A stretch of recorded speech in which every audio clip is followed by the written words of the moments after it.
Good morning friends.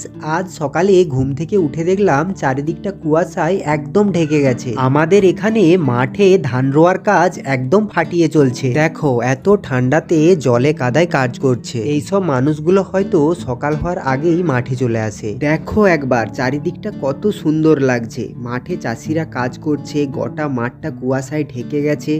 কত সুন্দর লাগছে তাই না?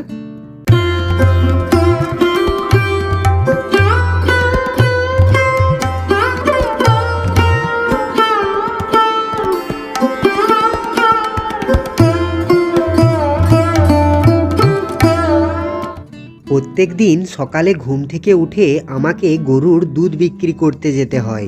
আমার চ্যানেলে একটি শর্ট ভিডিওতে আমি বলেছিলাম আমাদের একটি গরুর বাছুর হয়েছে। ওই গরুটারই দুধ বিক্রি করতে আমাকে যেতে হয়।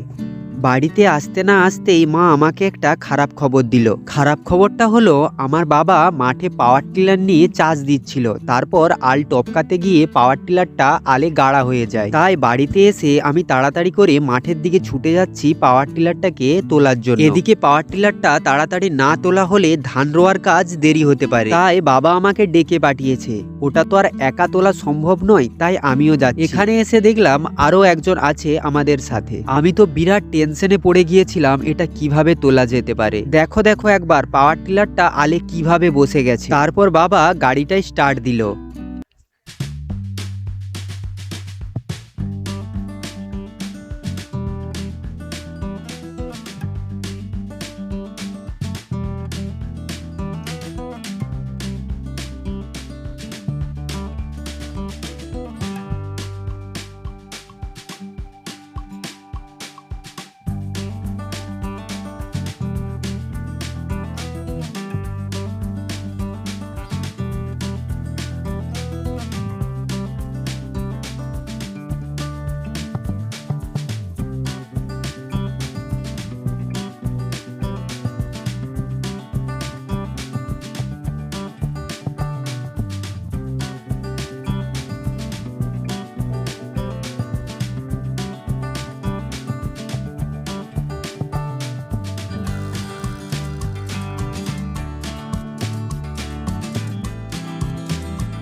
আগে থেকেই অনেকগুলো বাঁশ আর কাঠ চাকার চাপে পড়ে ভেঙে গেছে। ওই বাঁশ আর কাঠগুলোতে হবে না দেখে বাবা আরো একটা বড় কাঠ আর বাঁশ আনতে গেল। তাছাড়া আগের ওই কাঠ আর বাঁশগুলো অনেক ছোট ছিল, ওগুলোতে হবে না, তাই বাবা আরো বড় বড় দেখে আনতে গেল। ওগুলো নিয়ে আসার পর আবার ঘুরে চেষ্টা করতে লাগলাম।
অবশেষে আমরা সফল হয়েছি। ভিডিওটি দেখার জন্য আপনাকে অসংখ্য ধন্যবাদ। ভিডিওটি ভালো লেগে থাকলে ভিডিওটাতে একটা লাইক করে দিও, আর আমার চ্যানেলে নতুন হয়ে থাকলে চ্যানেলটাকে সাবস্ক্রাইব করে দিও। আর ভিডিওটা কোথা থেকে দেখছো কমেন্টে জানাতে ভুলো না কিন্তু।